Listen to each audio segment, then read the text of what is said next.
جیسے ہم کہتے ہیں نا فلان کی جگہ پر، تو ہم بولیں گے فی مکان فلان، فی مکان فلان، فی مکان فلان، فلان کی جگہ پر، ٹھیک ہے؟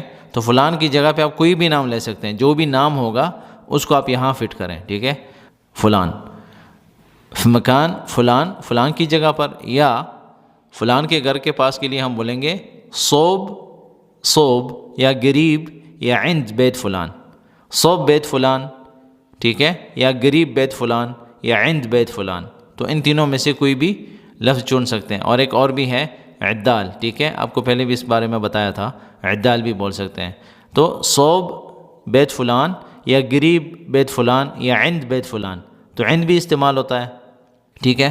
تو لہجوں کی وجہ سے الفاظ مختلف ہوتے رہتے ہیں، لیکن عند جو ہے کہ پاس کے لیے استعمال ہوتا ہے، اور یہ ہر لہجے والا سمجھ سکتا ہے۔ تو عند جو ہے اسٹینڈرڈ عربی کا لفظ ہے،